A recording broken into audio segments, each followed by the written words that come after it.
des dilatations de l'aorte dans d'autres contextes.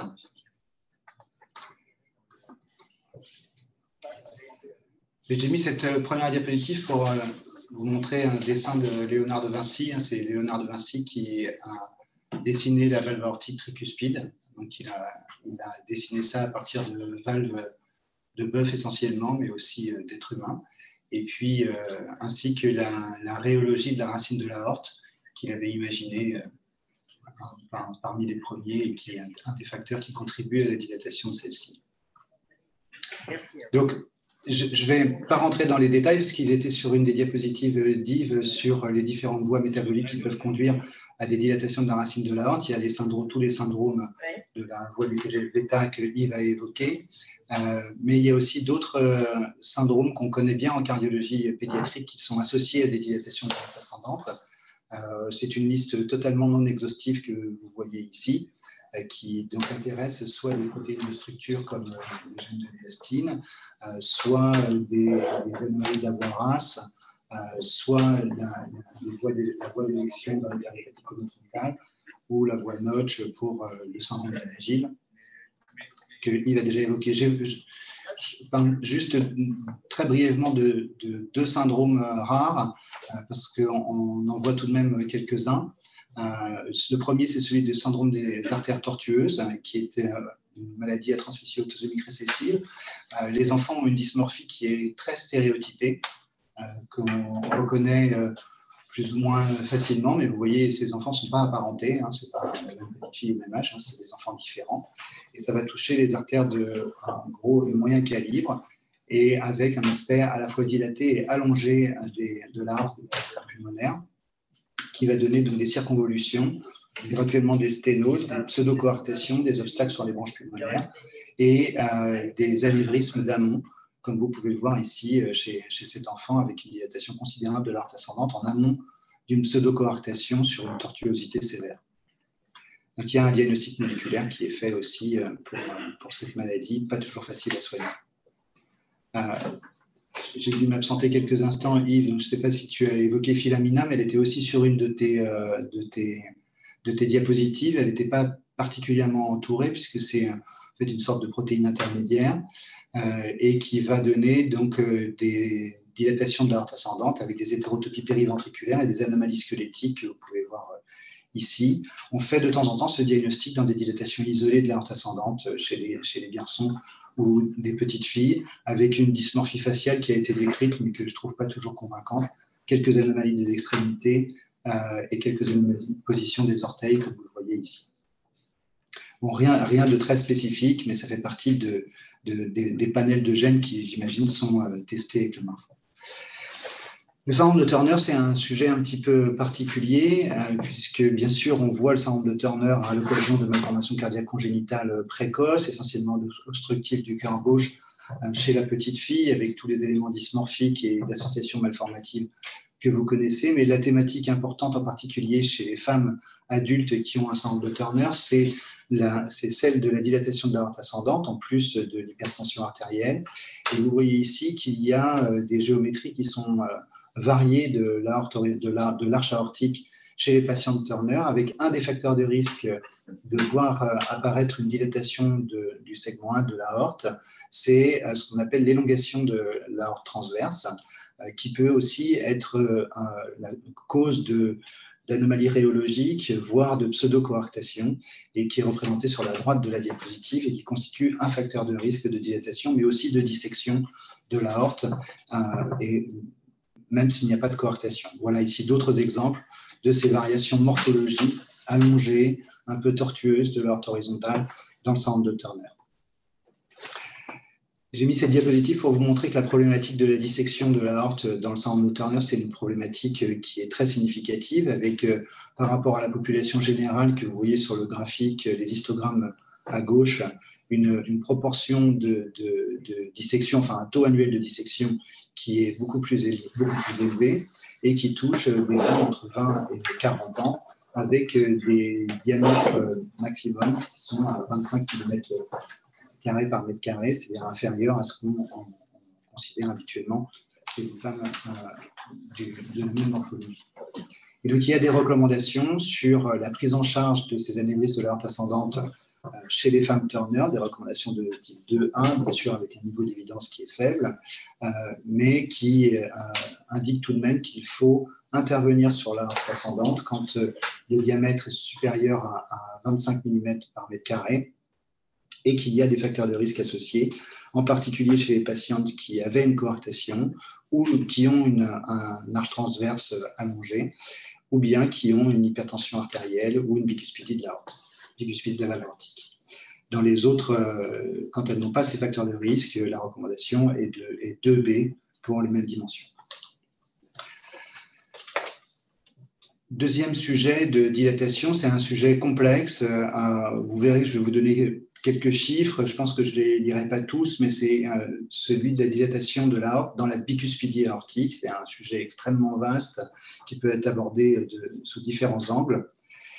Simplement, c'est un sujet important puisque si on considère la prévalence de la bicuspidie dans la population, qui est estimée entre 0,5 et 2%, avec surtout des hommes plus que des femmes, et le risque de dissection associé à la dilatation de l'aorte ascendante chez ces patients, eh bien, ça représente un problème médical d'importance à l'échelle de l'humanité.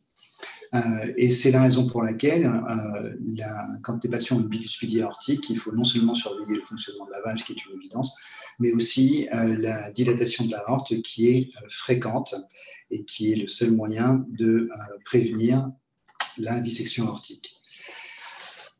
Alors là, c'est un sujet relativement, je dirais, débattu, mais pour lequel il y a quand même des recommandations qui ont été produites de façon assez récente. Bien sûr, ce qui est le plus prédictif du risque de dissection aortique, c'est le diamètre de l'aorte ascendante, et donc c'est la référence majeure pour indiquer une intervention chirurgicale. Et cette dilatation de l'aorte ascendante est observée chez environ 50% des patients qui ont une bicuspidie aortique.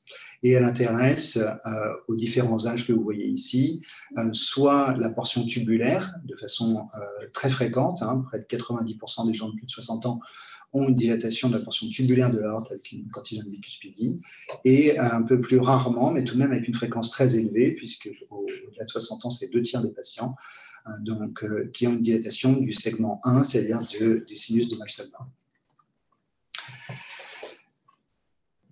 Environ un quart des patients qui a une bicuspidie aortique sans anomalie fonctionnelle significative de la valve aortique au départ va avoir une chirurgie cardiaque dans les 20 ans qui vont suivre. La dilatation se fait de façon progressive avec des chiffres qui sont variables, et chez les patients qui n'ont pas de sténose ni de fuite, un taux de croissance qui est environ de 0,8 mm par an, et qui va plus rapidement quand les patients ont une sténose que quand ils ont une bicuspidie sténosante, que dans le reste de la population. Donc c'est plus rapide que le vieillissement naturel. Comme je l'ai déjà dit, ça touche surtout l'aorte tubulaire, et avec, en fonction du type de bicuspidie, mais je vous remontrerai ça un petit peu après, des croissances des diamètres aortiques qui sont plus ou moins rapides, plus rapides dans les LR que dans les RN.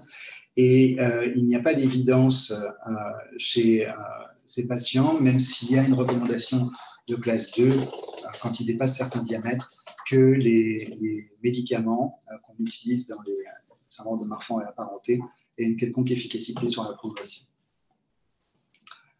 Ça, je vais zapper celle-là. Le taux de dissection, l'incidence cumulée de dissection de type A, donc de dissection qui intéresse le segment 1, est de 6% sur une période de 5 ans, quand on surveille des patients adultes qui sont de plus de 40 ans dans la plupart des séries qui reportent ça. Donc c'est un taux qui est quand même non négligeable. L'association ou l'antécédent de coarctation, c'est un facteur de risque important de dilatation, mais aussi de dissection. Et il y a beaucoup plus de dissection aortique chez les patients qui ont bicuspidie coarctation que chez les patients qui ont bicuspidie seule, et en particulier dans les types LR. Alors, il y a différentes morphologies de la dilatation de la racine de l'aorte dans la bicuspidie aortique qui sont classées de façon variable. Donc, soit ça intéresse la racine et l'aorte ascendante de façon assez harmonieuse, soit uniquement la portion tubulaire, soit la portion tubulaire et ça s'étend sur l'arche aortique, soit la totalité de la racine depuis la valve jusqu'à l'aorte horizontale. Donc, je vous montre ici quelques exemples de ces morphologies de dilatation dans les bicuspidies, avec ici donc, ce qu'on appelle le root phenotype, donc uniquement la racine, qui ressemble un petit peu à ce qu'on a vu dans la maladie de Marfan. Ici, une dilatation de l'aorte ascendante uniquement, alors que la racine est totalement préservée. Et puis enfin, une dilatation plus globale qui intéresse à la fois la racine et l'aorte ascendante jusqu'au TMVC. Il y a un lien entre le type de dilatation et le type de bicuspidie. C'est plus fréquent d'avoir une dilatation de l'aorte ascendante dans les sténoses que de la racine, et les deux autres phénotypes que je vous ai montrés sont plus fréquents quand il y a des fuites. Alors, en gros, tout ça peut être rendu beaucoup plus compliqué avec ce type de tableau où on voit qu'en croisant le type de bicuspidie, qui est classé selon la classification de Sievers sur le côté gauche et en bleu, et puis l'hémodynamique, c'est-à-dire la sténose ou fuite, eh bien, on va avoir différents types de dilatation anévrismale de la racine de l'aorte. Donc, il y a des correspondances plus ou moins marquées qui, en fonction du niveau de bleu, de rose et de rouge, qui vont vous permettre de trouver ces correspondances. Bien sûr, les relations qu'il y a entre le type de bicuspidie et le type de dilatation sont liées à la rhéologie, donc en particulier la direction du jet pour les sténoses. Et vous voyez en haut à droite que quand on a une bicuspidie de type LR, eh bien, le jet est dirigé sur le bord externe, donc on va donner une dilatation plutôt du type aorte ascendante. Et quand il s'agit d'une bicuspidie de type RN, le jet va être dirigé vers le bord interne gauche de l'aorte, et donc la morphologie va être changée. Il y a beaucoup de travaux sur les turbulences et les directions du flux dans les différents types de bicuspidie qui font le lien entre morphologie et type de bicuspidie. Donc, dans les recommandations sur les remplacements de l'aorte, si on regarde uniquement la bicuspidie, le diamètre qui indique un remplacement avec une recommandation 2A, c'est de plus de 50 mm quand il y a des facteurs de risque qui sont listés à droite, c'est-à-dire une histoire familiale de dissection, une fuite aortique importante, une hypertension artérielle ou quand la femme prévoit d'avoir une grossesse, ou bien quand il y a un antécédent de complication, et de 55 mm pour les autres patients. Les modalités de surveillance, c'est des modalités de surveillance d'imagerie. Les imageries en coupe sont indiquées quand l'échographie n'est pas suffisante, ce qui est quand même assez souvent le cas pour mesurer l'aorte ascendante chez les adultes. Les intervalles entre le type de mesure dépendent bien sûr de la proximité qu'on a avec les diamètres qui indiqueraient une intervention chirurgicale ou si on a des facteurs de risque. Grossièrement, ce qui est demandé, c'est que si les diamètres sont de plus de 45 mm ou s'il y a une croissance rapide des diamètres en échographie, il faut faire une imagerie en coupe de façon annuelle. Et si on s'approche des diamètres chirurgicaux, il est nécessaire de corroborer le diamètre échographique par une imagerie en coupe IRM ou scanner. Je remets ici de façon un peu plus éclatée les indications et vous voyez que les indications de classe 1 sont celles de diamètre supérieur à 55, quand il y a des facteurs de risque supérieurs à 50, et quand on doit intervenir sur la valve aortique, il faut remplacer les aortes qui sont supérieures à 45 mm. Et je l'ai évoqué tout à l'heure brièvement, mais on peut discuter chez des patients qui ont des diamètres supérieurs à 40 mm avec une recommandation qui est un avis d'expert, 2B, de donner des bêta-bloquants pour tenter de limiter la progression.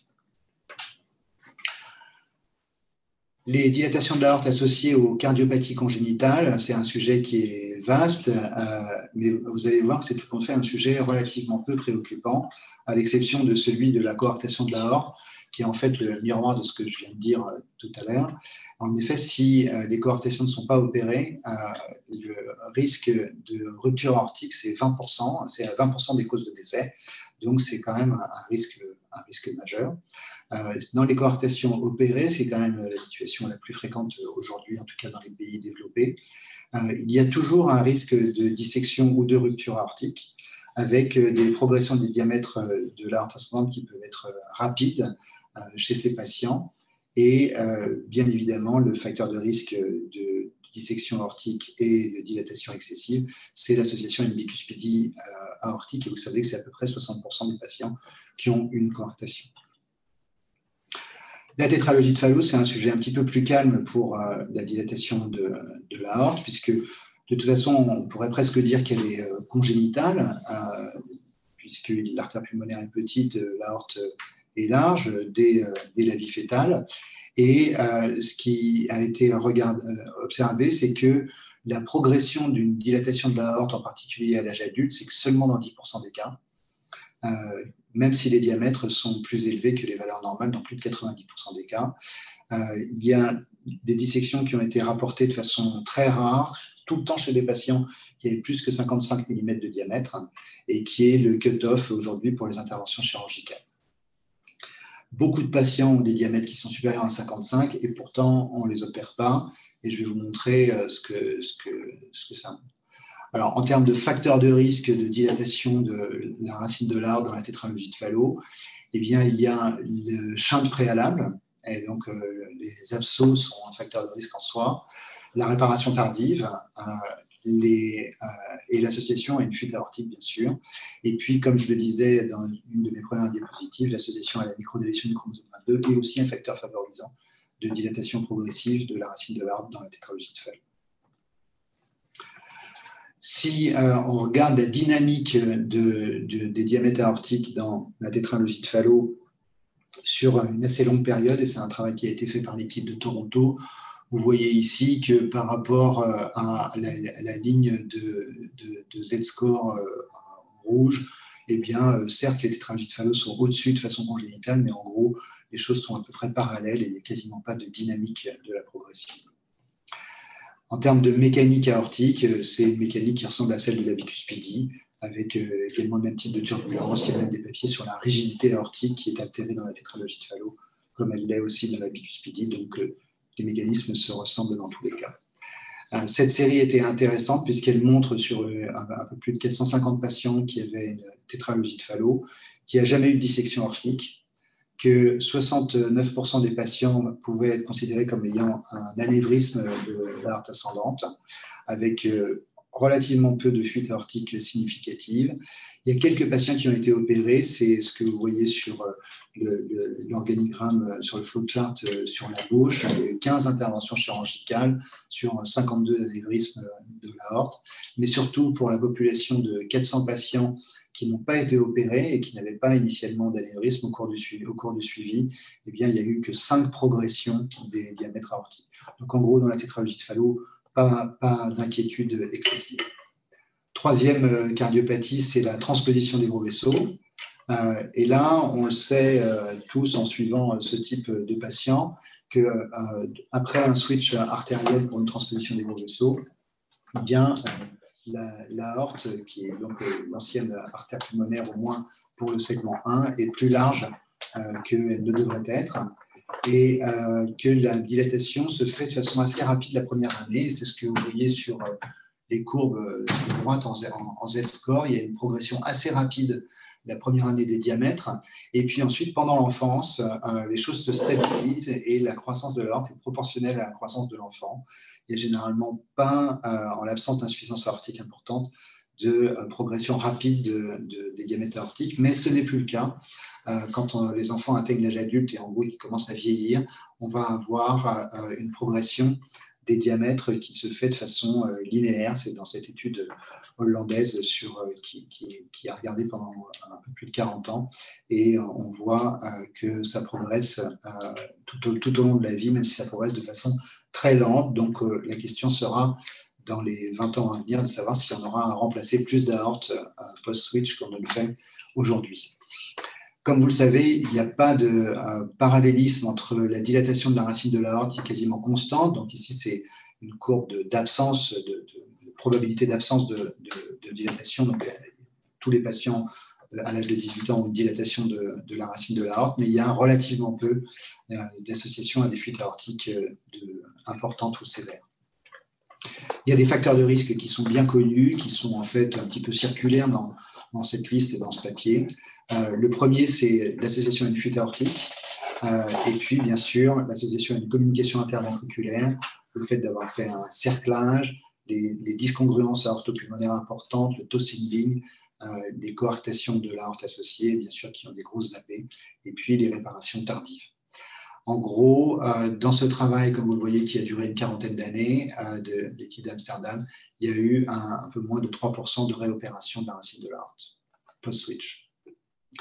Le mécanisme, c'est aussi un mécanisme, on va dire, rhéologique, puisque quand on répare l'aorte, on la bascule un petit peu vers l'arrière dans le switch, et on va créer donc une forme un petit peu gothique de l'aorte qui va être responsable d'une réflexion d'onde assez précoce et qui va conduire à cette dilatation.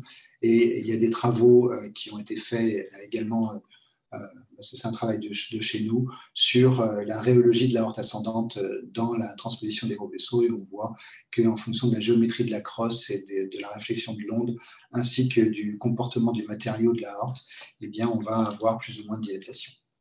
Donc, c'est une problématique à suivre dans les 20 ans qui viennent. Je termine avec d'autres groupes de cardiopathie, puisque le sujet est assez général. Le tronc artériel commun. Dans le tronc artériel commun, dans toutes les séries qui ont été rapportées, la plupart des patients ont bien sûr des très grosses aortes, avec beaucoup de patients qui ont des scores supérieurs à 5, mais il n'y a aucune dissection qui a été rapportée. Et de façon un peu plus large, dans les cardiopathies conotroncales, dans leur ensemble, en particulier celles qui ont des grosses aortes au départ ou des gros troncus, eh bien, il n'y a quasiment pas d'événements aortiques, ce qui pose la question de savoir s'il faut remplacer l'aorte ou pas chez ces patients. Dans les interventions de Ross, là aussi, il y a bien sûr des dilatations de la racine de l'aorte qui est quasiment obligatoire avec le temps qui passe, mais qui conduisent à relativement peu de réintervention et peu de risques de dissection. Donc, en conclusion, dans les cardiopathies congénitales, le suivi régulier de la dilatation de la racine de l'aorte est recommandé en échographie et en imagerie en couple si on ne fait pas correctement le diagnostic. Il n'y a pas d'évidence, à l'exception de la bicuspidie aortique que j'ai évoquée tout à l'heure, que utiliser des médicaments change quoi que ce soit. Il y a une indication théorique quand l'aorte mesure plus que 55 mm, chez des patients qui ont bien sûr aucun antécédent de dissection aortique. Entre 50 et 55 mm, la question se pose, et on pourra la poser à Olivier Reski tout à l'heure, de savoir s'il faut remplacer de façon prophylactique l'aorte ascendante quand on intervient par exemple pour valvuler une tétralogie de Fallot, une question qui peut se discuter. Au cours de la grossesse, il n'y a pas de complications aortiques qui aient été rapportées dans les cardiopathies conotroncales ou les autres cardiopathies que j'ai évoquées tout à l'heure, et il n'y a pas d'impact sur la croissance des diamètres aortiques de la grossesse. Il n'y a pas de recommandation spécifique pour le sport chez ces patients. Voilà, je m'arrête là et je vous remercie de votre attention